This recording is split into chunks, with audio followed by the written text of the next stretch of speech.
Thank you for coming out for this second last or penultimate lecture in this series about how dictators win power. I was just talking to Hugh about another dictator, Idi Amin, who I'm sure you're all aware of, and we were saying that these insane, unbalanced, power-hungry people,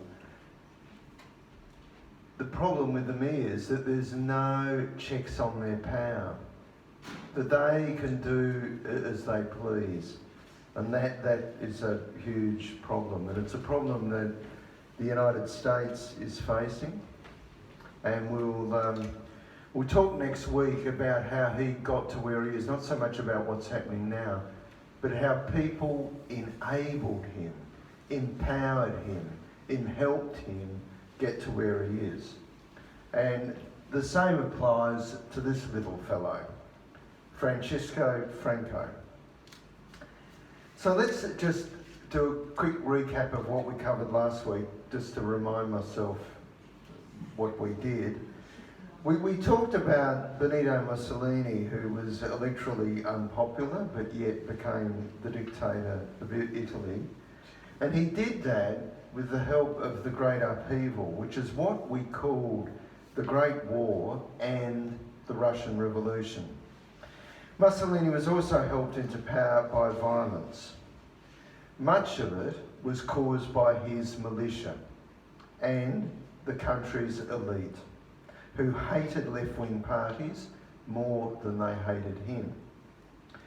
And he was helped by the army and opposition political parties who did nothing to stop him. Benito Mussolini was the world's first fascist dictator. This week we'll talk about another fascist dictator, Spain's Franco. We'll talk about his background, what shaped him, and how he climbed the army's ranks to become Spain's dictator. But first, let's have a look at what made Franco the ideal fascist who called himself, and expected everyone else to, call him caudillo, which is Spanish for leader. And like all dictators, Franco created a cult of personality. A children's book published during his reign explained, a caudillo is a gift that God makes to the nations that deserve it. And the nation accepts him as an envoy who has arisen through God's plan to ensure the nation's salvation. And like all dictators, Franco believed his propaganda.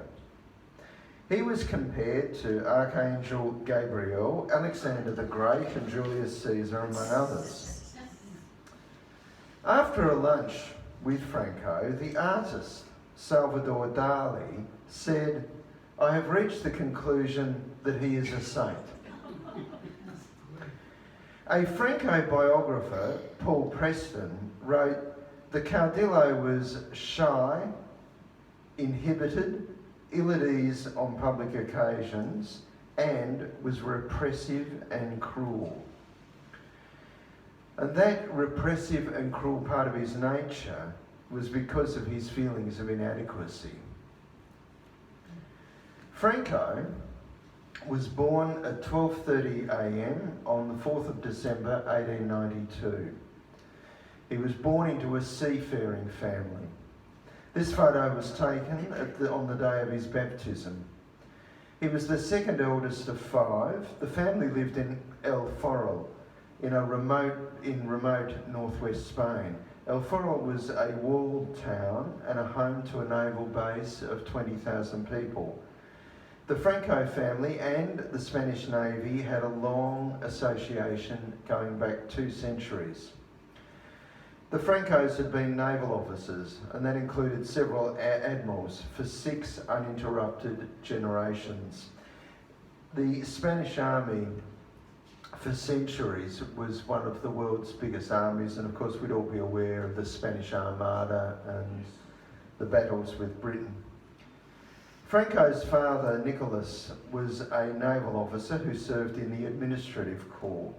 He was a drinking, gambling womaniser who didn't hide his infidelities. This is interesting because Franco's father shares similarities, you will remember, with Mussolini's father. Mr. Franco Sr. was bad-tempered. He was an authoritarian who, when at home, lost his temper when contradicted. Franco's sister said their father managed the home like a general. Francisco, from when he was a young boy, seemed older than his years. He was shy and detached, unlike his two younger extroverted brothers who took after their father. Franco's sister says he wasn't bashed often by their father because he was too well behaved. But Franco yearned for his father's approval, which he never received. Even when Franco was Spain's head of state and head of government, his father would talk about his other two sons, and only when pressed would he talk about my other son. Nicholas Franco's other son certainly had his mother's approval. Maria del Pilar Bahamonde was the antithesis of her husband. She was politically conservative and a deeply pious Roman Catholic. She was gentle. She was kind, and she was serene. But she instilled in her children, all of her children, determination. She was a profound influence on Franco. Now, another profound influence on Franco and his family, and indeed the whole of Spain, was Spain's loss of empire in 1898. Excuse me. The New York Times reported what happened on the 3rd of July that year. The United States Navy defeated the Spanish Navy in a battle at Santiago, Cuba. The result was the loss of the remnants of Spain's empire of Cuba, Puerto Rico, and the Philippines. It was also a devastating blow to the country's prestige, as it was no longer a dominant world colonial power, which it had been for centuries. The 6-year-old Francisco would have seen the consequences of this enormous blow. He would not have understood its impact at the time, but he would have seen it. Mutilated men were around El Foro for years. Many townspeople's friends and relatives were casualties. Defeat was blamed on treacherous politicians who had sent naval and military forces into battle without adequate resources. Franco entered a military academy in Toledo when he was 14 in 1906. He didn't join the other students in their drinking games and sexual exploits. They gave him a nickname, Little Franco. He was thin, short, and had a high-pitched voice. He grew to 163 centimetres. To make up for his shortcomings, Franco decided no one would be braver, more heroic, more devoted to duty and military virtues than him. He was obsessed, and that obsession lasted his lifetime. He graduated in 1910. He was the 251st in his class of 312. But this mediocre performance was not an indicator of his future. In spring 1913, Franco applied to the newly formed native police. He thought it would be an opportunity to show courage, which he did, and was rapidly promoted. On the 29th of June 1916, he was part of a company that was fighting for control of a town when the commander was badly wounded. Franco took command, and with his troops falling all around, broke through enemy lines and played a significant part in beating the enemy. Franco was shot He was shot in the stomach. The bullet missed his vital organs, but the medical officer in charge would not allow him to be moved for 2 weeks to a clearing station 10 kilometres away. Being kept there may well have saved him. A captain commended Franco's actions, bravery and gift for command and energy deployment in combat. Franco was said to be cold and serene in risk-taking rather than recklessly brave. Spain was neutral in the Great War, but its army was weighed down by bureaucracy and obsolete equipment. Officers blamed the political elite for these failures, and that led many officers to believe that Spain could not be managed by civilians. This is a crucial point, and it was a conviction that gained support into the 1920s and beyond. It was a conviction that helped Franco win power. Franco wasn't weighed down by anything. He rose through the army ranks and was promoted to Brigadier General on the 3rd of February 1926 at the age of 33. He was the youngest general in Europe since Napoleon. In his first role as general, he was commander in army headquarters in Madrid. His troops were used for routine ceremonial duties. Spain at the time was a constitutional monarchy like Australia, and the court was in Madrid. Franco had plenty of time to get to know the workings of the court and key people. These relationships were useful in the lead up to winning power and beyond. Much of his leisure time was spent reading books about politics and political theory, all of which was helpful later on.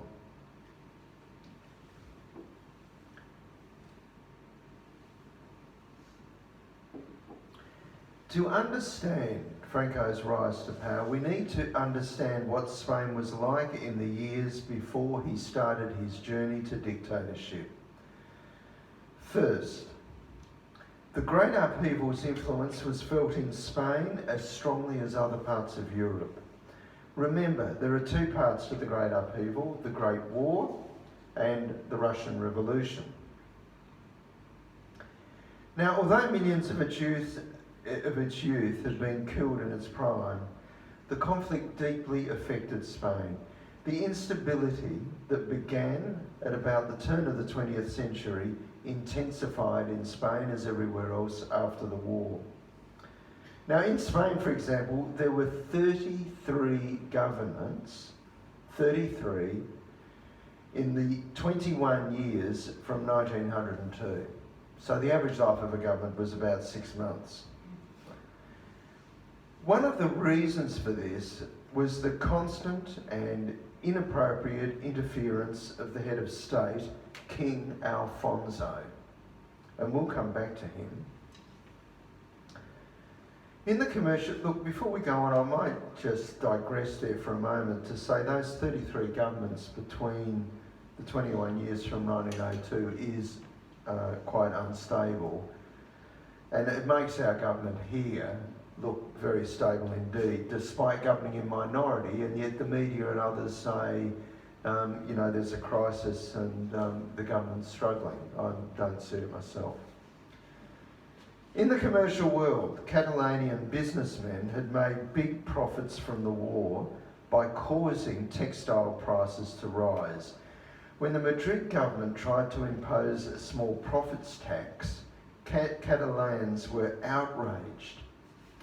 Catalonia was a hotbed of nationalism before that happened and was strongly anti-government. In some parts of Spain, workers' real income had fallen, despite wage increases which added to the discontent. Army officers on the peninsula had not had a pay rise since the 1890s. And so their buying power was greatly eroded. And they weren't getting the allowances and other benefits their colleagues in Morocco were getting. Now, discontent was not restricted to the army. It was building throughout the country, including Barcelona. This is Miguel Primo de Rivera. He plays a big part in what happened.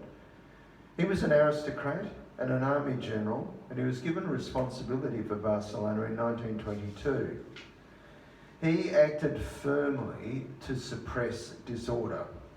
He thought the unrest and upheaval in Barcelona and throughout the rest of the country was because of the democratic parliamentary system, which he thought was corrupt and inefficient.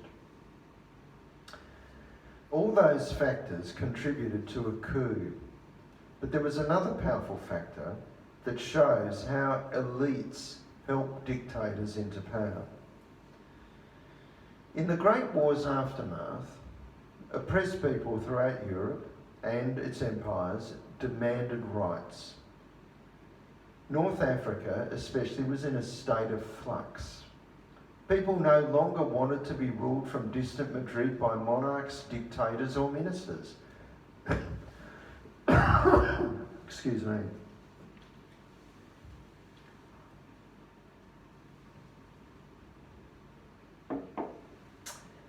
Their rulers had never met those they ruled, and nor did they have any knowledge or interest in the lands or culture.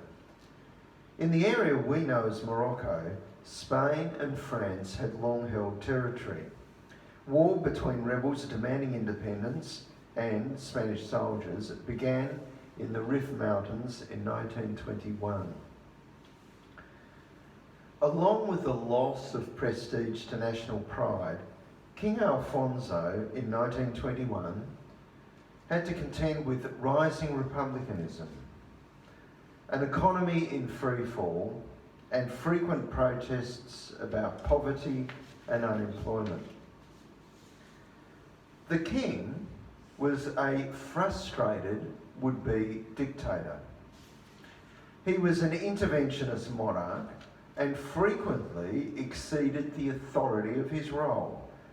He did so again in July 1921, this time with fatal and catastrophic long-term consequences. Alfonso decided an outstanding military victory would deflect attention from domestic woes and international embarrassments.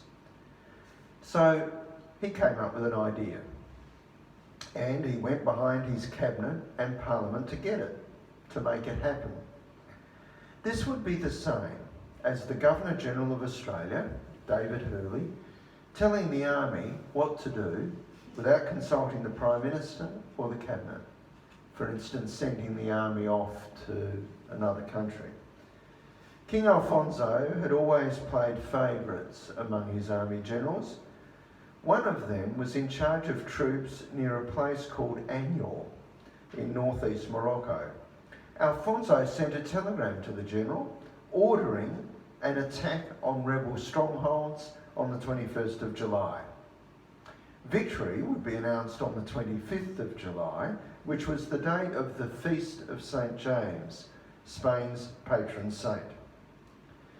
So here we have the head of state unilaterally ordering an attack without knowing the circumstances of the troops, the terrain, the enemy, anything you would need to know to consider such an attack. Alfonso had a military education, but nowhere near what was required to strategise a battle. 22,000 Spanish soldiers were killed. 22,000 soldiers were killed, 800 rebels were killed. The Battle of Anyor was an unmitigated disaster. The historian Anthony Beaver described it as a classic example of military incompetence. While his soldiers were being slaughtered, King Alfonso was in the south of France playing golf. And that's what he was doing when he was informed of the disaster. His response was to shrug and say, chicken meat is cheap. Before resuming his game, he did not return to Spain to comfort the families of those soldiers killed, whose deaths he had caused. People saw him for what he was, a callous and cold individual with a disregard and indifference to the lives of his soldiers. Nevertheless, Alfonso had the loyalty and devotion of a clique of elite army officers who wanted to protect him from investigations about the disaster that he caused. That's why he had supported a coup staged by Miguel Primo de Rivera and his acolytes in 1923. Alfonso knew de Rivera would not support an inquiry into the king's actions. Alfonso swore in de Rivera as Prime Minister on the 13th of September 1923. That's another extraordinary act, that the constitutional monarch who had sworn to uphold the constitution of a country that was a constitutional monarchy was now tearing that up, disregarding it, and disavowing his pledge. He knew that de Rivera would abolish democracy. And de Rivera didn't take long. He dissolved Parliament, suspended constitutional guarantees. Parliamentary democracy was replaced by a dictatorship. But Alfonso was not replaced. The government started to lose army support when it changed army pay and entitlements in 1926. De Rivera knew he had to keep the army on side to ensure its long-term loyalty. He thought a way of achieving that was to create a single military academy where all army officers, regardless of the branch of the army that they were from, would be educated.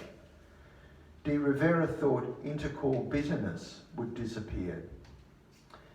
And this is where Franco had a starring role. On the 14th of March 1927, he was appointed chair of the committee to plan and organise the new academy. In January 1928, he was named director. De Rivera opened the purpose-built academy on the 5th of October 1928. Franco, who as a dictator was extremely conservative, was a progressive academy leader. Teaching methods were modern and included cinema as a teaching aid. Now, if you think about that, this was 1928. Movies had been going for a while. Talkies had only been going for about a year. So it's an extreme new technology that he was using. He also included practical learning, which was a hallmark. Instructors taught in the field, not classrooms. Practical teaching was thought to be the best training for the development of physical stamina, self-reliance, and discipline. Franco also placed the high importance on the physical health of his students. Excuse me, I'm sorry about this cough.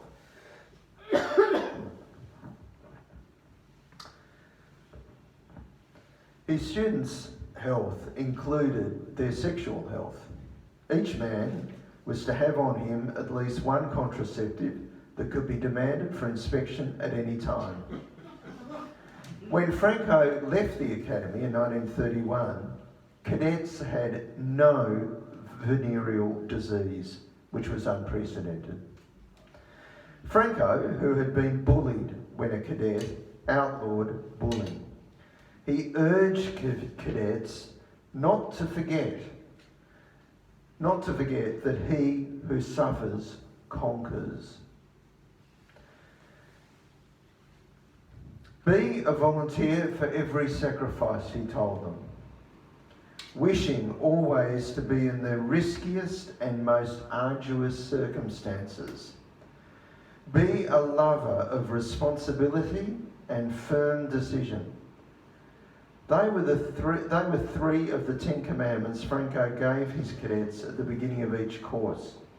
and they were designed to encourage patriotism, faithfulness to the king, maintaining a good reputation, exacting and unquestioning obedience to orders, comradeship and courage. Despite the academy, army support for Primo de Rivera and his government continued to fall, and he resigned in 1930. The contributors to his fall were the rise in republicanism, a recession, the value of the currency was falling on foreign exchange markets, which affected the local economy, added to the economic woes. There was a loss of army support and the king's support.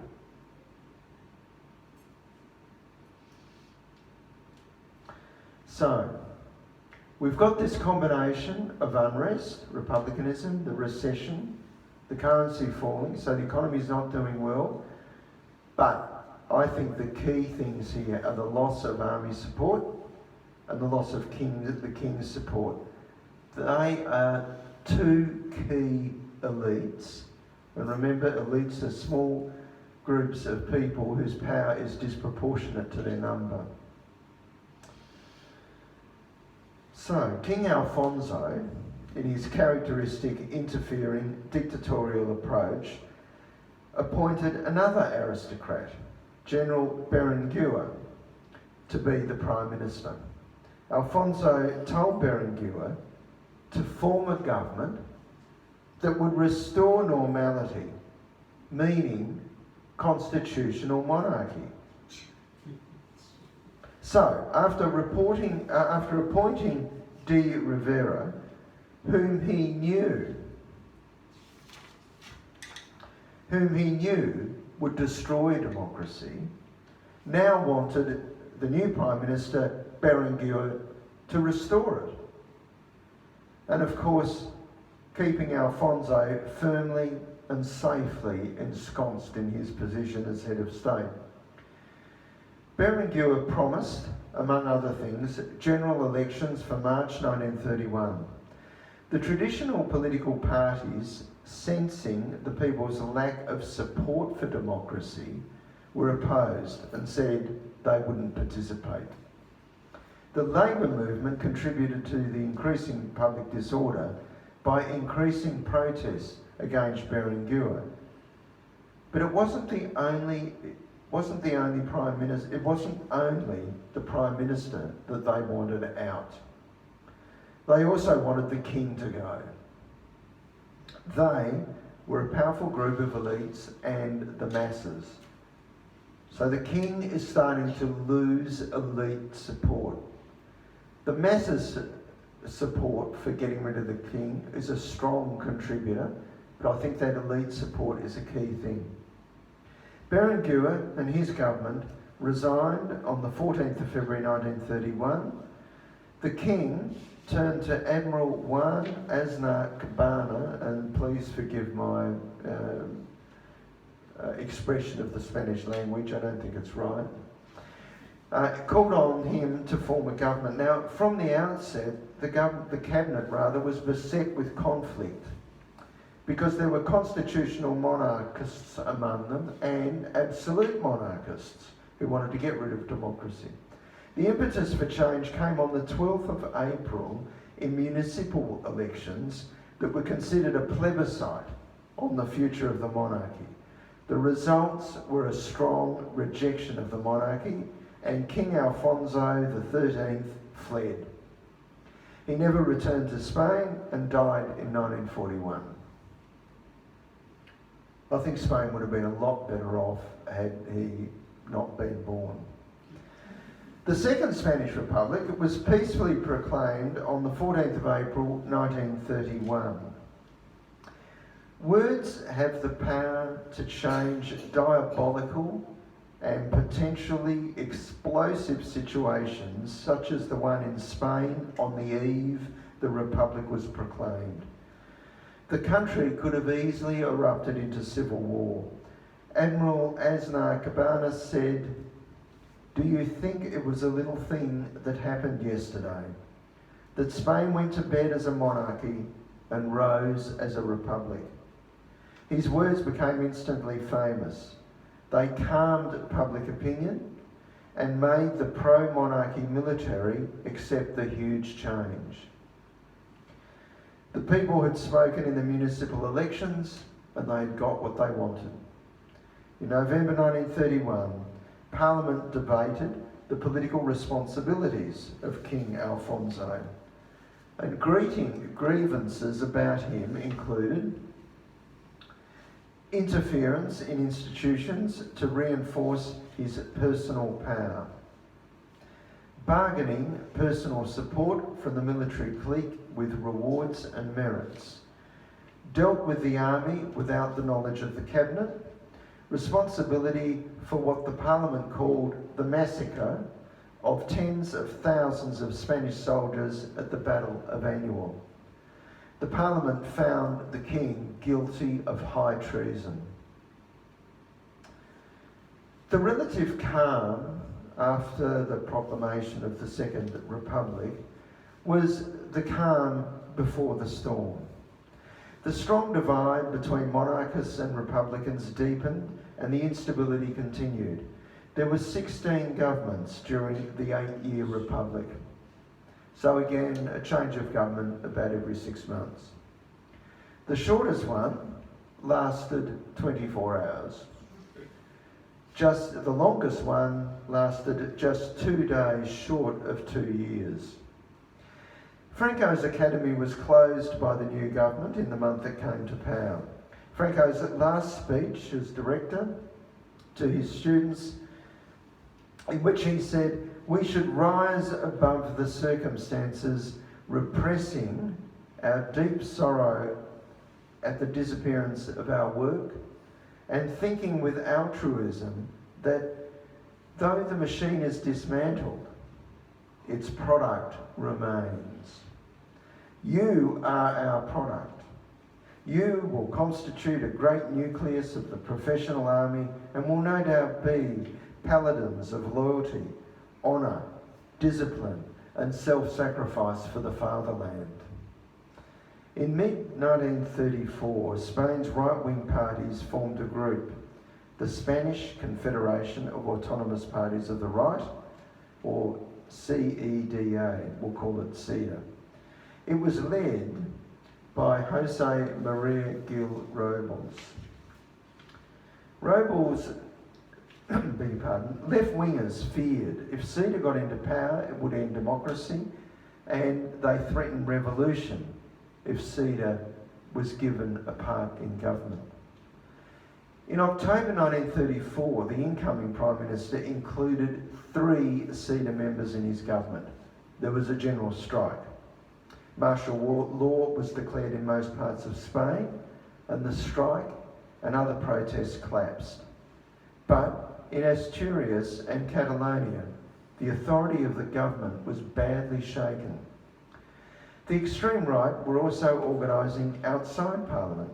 Primo de Rivera's son, Jose, shared his father's extreme right-wing politics. He founded the political group Falange in 1933. It was influenced by Italian fascism and in 1934 joined forces with another extreme right-wing group. Falange's 27-point manifesto included abolishing the Republican Constitution, abolishing party politics, capitalism, Marxism and clericalism. It wanted a strong state, a strong government and imperialist military expansion. Falange didn't have much political success until 1937, when Franco, in search of an ideology to underpin his quest for power, founded in Falange. On the 19th of April 1937, Franco's nationalists, the Falange and other extreme right-wing groups amalgamated. Franco became the Falange leader. Its membership was more than 250,000 when Franco took control, and more than 150 Phalangists served in Franco's armed forces during the Spanish Civil War. Landowners had the upper hand during the years of right-wing rule, and they made the most of it. They cut wages by 50% to sell at competitive prices at a time of agricultural overproduction. But now the left was in government, and it was payback time. Landowners had to employ those who demanded work and pay them greatly increased wages. Some landowners retaliated by not harvesting their crops and therefore didn't need workers. Workers stole crops. There were violent consequences. The civil guard intervened to save lives rather than property. On the industrial front, there was a similar situation.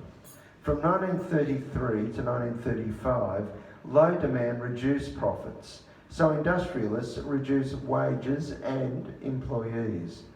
Now the left-wing government decreed workers who had been sacked for political reasons had to be reinstated, and employers could not dismiss anyone to make room for those reinstated. The government was caught between the millstone of the army, which it feared would provoke a coup, and the millstone of the revolutionary left, which it feared even more. In 1934, Franco was asked to put down a rebellion in Asturias. Franco was one of the heroes of the hour in what he called a war in which the fronts are socialism, communism, and the other formulae which attack civilization to replace it with barbarism. So here we have a theme of Franco's: communists, socialists, anyone left wing are barbarians. He succeeded in putting down the rebellion, and in his wife's hometown, which was part of the region that was affected, the town made Franco its adopted son. The Prime Minister appointed him a Knight Grand Cross of the Order of Military Merit for his services. This assignment did much for his reputation as a successful military leader. In May 1935, the War Minister, Robles, appointed Franco his Chief of Staff. Robles was determined to make the army effective and got cabinet approval for spending. This is astonishing. Now this amount of money is in today's Australian dollars. So we got approval for an increase of 4.4 billion, the equivalent of 4 billion Australian dollars today. And that money was used to build more aircraft, more artillery, refit old artillery, and provide steel helmets for all troops. In September 1935, after a parliamentary crisis, it became clear only the left-wing CEDA could form government. But the President of Spain, Zamora, feared such a government would end democracy. So he appointed a moderate as Prime Minister, who was no more successful than his predecessor. Robles led the biggest party in Parliament and could form a workable ministry, but the President didn't approach him. He was furious and wanted right-wing generals to stage a coup. Franco was Robles' Chief of Staff and he opposed the coup idea. He persuaded others not to risk their careers on such an adventure, and a month or so later, the idea was dropped. Franco played a wily game here. The conspirators were planning treason. Franco didn't support them, but he didn't betray them either. He was neutral on the Republic, but made it clear he would fight to defend Spain against internal enemies. He thought the national situation was serious, but not critical. But others thought the situation wasn't just critical, they thought Spain was on the brink of revolution.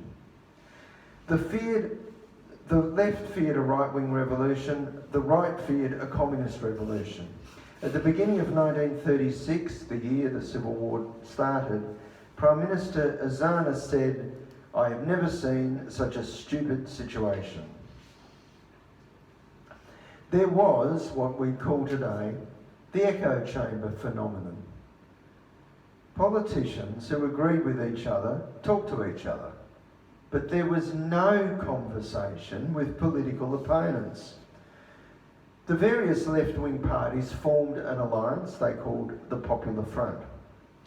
Now, the Popular Front wanted, among other things, restoration of what had been dropped or repealed since the right-wing government came to power in 1933, Catalonia to be autonomous, and the reintroduction of minimum wage rates. Now, none of this was particularly radical, except for the Catalonia autonomy idea, but the right feared the Popular Front would be successful, so they formed a front of their own, the National Front. They played on middle-class fears rather than their record or policies for the future. National elections were held in February 1936 and the Popular Front won, but not by much, only 2%. They were the last free elections in Spain for 40 years. The Popular Front won big in large towns, which propelled it into power. The right was rattled. Generals sounded out Franco about the potential for a military coup, but Franco refused to be involved and nothing came of it. Army plots and rumours of plots continued. There were several coup attempts, none with Franco's involvement, all failed. In 1936, Franco was working on the Canary Islands. He didn't want to be associated with a failed uprising. Remember, his reputation's on the line here. But if he was associated with a failed uprising, it would do great damage to his career and future ambitions. He thought if the left took power, there'd be a purge of the army to get rid of those that the government didn't think were reliable. One of the plotters warned, "He who is not with us is against us and will be treated as an enemy." Franco committed to the cause. At this time, the government lost control of public order. On the 16th of June 1936, Parliament was told 160 churches had been destroyed and there were 269 violent deaths since the January election. In June 1936, that same month, Franco wrote to the government and warned it not to alienate the army, which might otherwise be the government's friend. He complained about recent appointments and the reinstatement of some officers. He wrote, "As an expert on discipline," and he was, "to the preservation of which I have devoted many years, I can assure you that the feeling of justice which reigns in our military cadres is such that any unjustified measures will be counterproductive in their effects on the mass of the army as a whole, which feels itself at the mercy of anonymous actions and slanderous accusations." The letter can be interpreted in two ways: an honest attempt to influence government policy, to give it a chance to save itself, or an attempt to divert attention from Franco's coup planning. The historian and Franco biographer J.W.D. Trithel believes that the latter is more likely. Franco knew at least one conspiracy against the government was well advanced, and by early July, just over a week after the date of the letter, there's little doubt Franco was committed to an uprising. The turning point came on the 12th of July 1936 in Madrid, which made international front page news.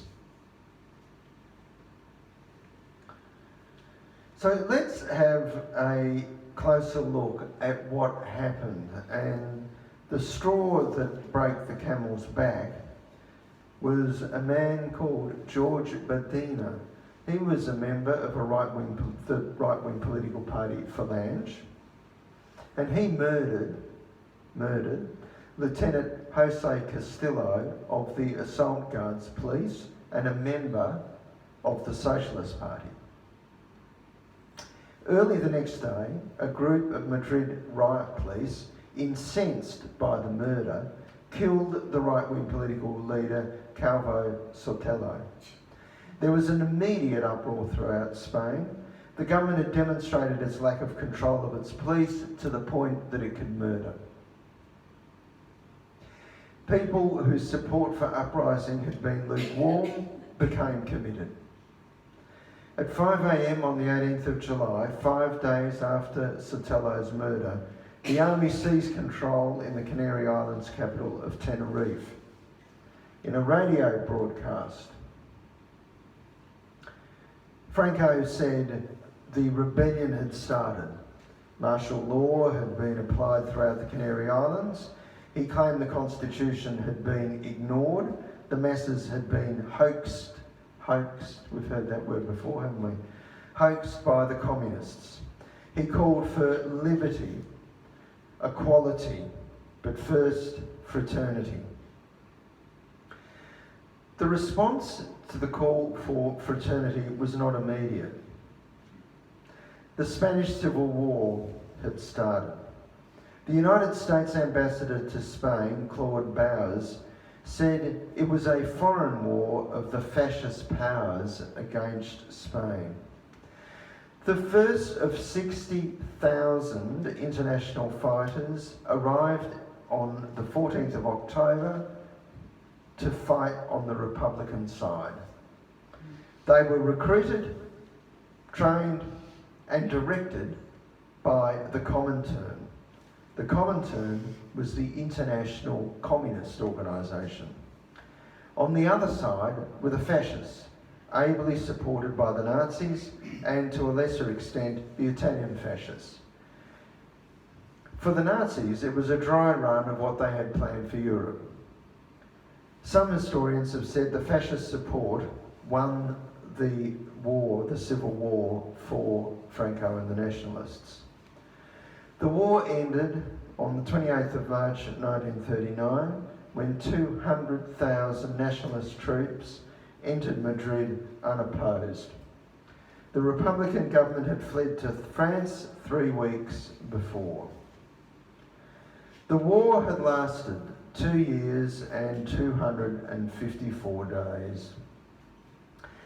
About 1 million people had been killed, either directly through combat or through privation. Franco began an extreme, oppressive, right-wing fascist dictatorship that ended with his death on the 20th of November 1975. For a dictator to win power, there has to be social, economic and political instability that seems to have no end in sight. But the aspiring dictator also needs the help of the elite. And that help can be direct or indirect, intentional or unintentional. In Franco's case, King Alfonso XIII unintentionally dealt the monarchy a debilitating, if not fatal blow by the disastrous Battle of Aniel and his appointment of a Prime Minister who abolished democracy and then the appointment of another Prime Minister to restore it.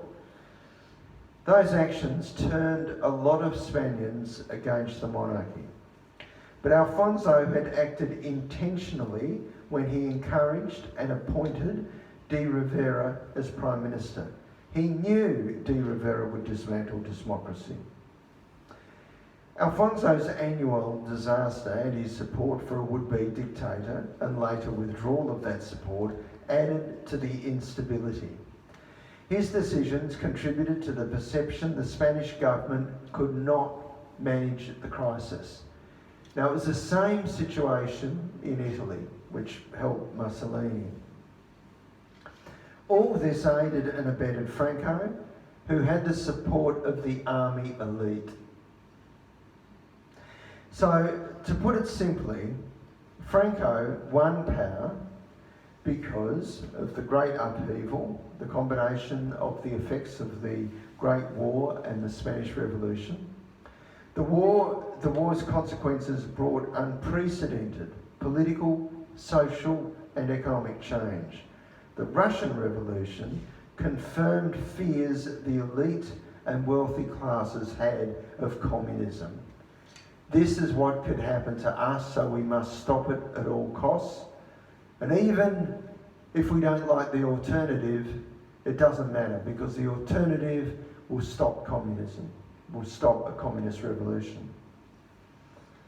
So the other factor is elite support. And now King Alfonso and the indirect and unintentional damage he did to the monarchy added to people's disillusion with the government and its ability to manage the crisis the country was in.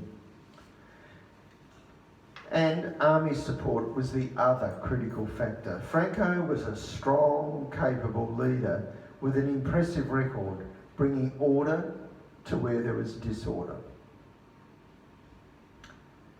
Now, before we part company, a quick recap. So this week, we've seen how an unlikely, ruthless, cruel and oppressive military leader became the dictator of Spain. He didn't think he was destined to become the country's saviour, unlike Mussolini and Hitler. He was short, he had a high-pitched voice, and he was socially awkward. He would be what we would call a nerd today, but he had an insoluble self-belief and leadership skills.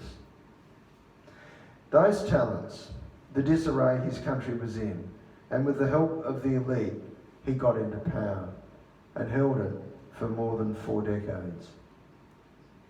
That's what happens, one of the consequences of unchecked power. Next week, we'll leave Europe for the New World, the United States, when we'll talk about a would-be dictator and how he became president. I hope that you're not suffering Trump fatigue. So thanks very much, and I'll look forward to seeing you next week, unless anyone has any questions, queries, comments or criticisms. Yes, sir? How was the president selected after the king was gone? Was it by universal suffrage, or was he appointed by the army, or what? When the king fled the country. Yeah, a president appeared. Yeah, so it became a republic. So I'm not absolutely certain of that. I think that the president might have been appointed by the legislature, but I'm not 100% certain of that. Anybody else? Great. How long did the Spanish Civil War last? Almost 3 years. 3 years, because I mean we've heard of young people coming in to fight on the right or the wrong side. Yeah, the Spanish Civil War was more than an argument within Spain about whether the right or the left should have power. What you're saying is quite right, because at that time, 1936, Hitler was showing his colours. Word was getting out about what life was like in Nazi Germany. Mussolini had been in power for 16 years, so he also had an oppressive regime. So people saw what fascism could be like, and idealists in the rest of Europe thought, well, we need to stop this. We've got to stop this rise of fascism. And so a lot of them went there. Hitler saw it as an opportunity to try out some of his weapons, some of his strategies, some of his techniques. And the communists, well, they saw an opportunity to, become the government of another country.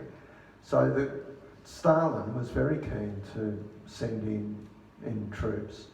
So it was really a fight between the fascists and the non-fascists, and the fascists won.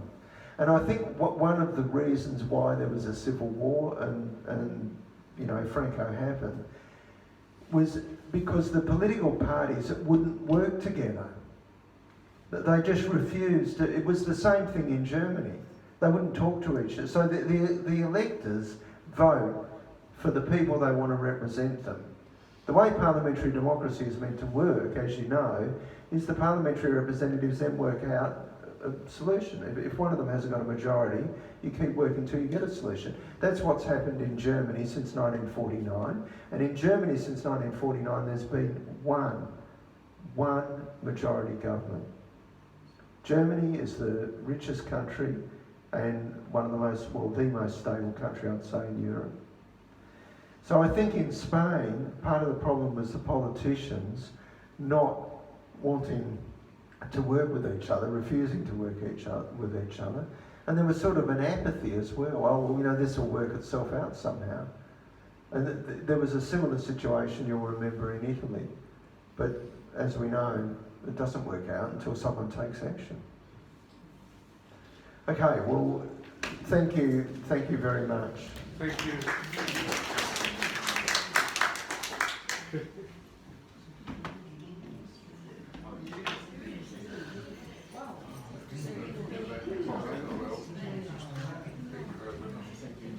I kept an eye on the water. I was going to replenish it. But I didn't just rush up and do it. I thought it was I just wanted a coffee. Yeah. I know all about it. Yeah, it's such a bloody